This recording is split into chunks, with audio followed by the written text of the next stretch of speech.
Good morning guys, nandito po kami ngayon sa tabi ng ilog guys. Kuya, ba't inaayos mo yan? Ano kasi, pinagdaanan ng baha. Dinadaanan daw ng baha. Ito sana yung dapat malagyan na ng simento, di ba kuya? Oo, mayroon. Para matigil na yung pag-ano ng lupa oh. Kita nyo naman, basag-basag na yung daanan.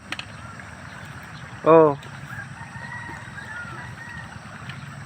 Mga ilang simento kaya kuya ubusin dito? Siguro mga 100. Pwede na no. Pwede, 200. Dito naman yung graba. Ito sana malagyan ng mga plug control na yan na sinasabi. Wala talaga kuya. Na kasi nag-ghost project yung mga ng PWH ba?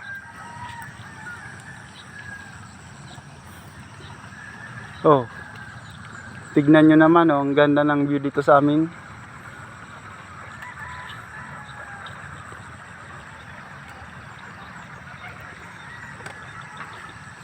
Masisipag yung mga dito sa amin, yung mga magsasaka dito sa amin,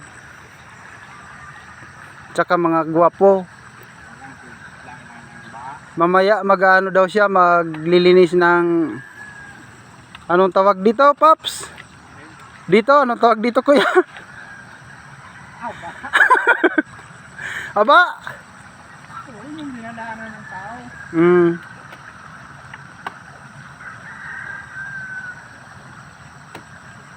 Kaya nananawagan kami sa mga kurakot dyan. Ito. Paano na to?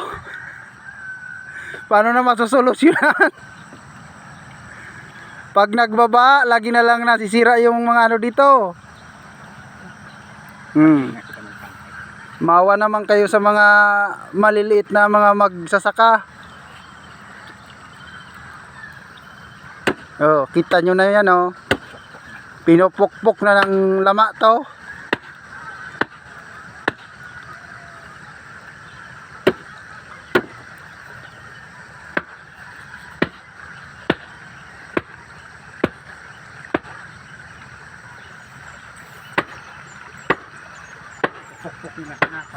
Kawawa naman tuloy. Dapat sana maano na yan eh.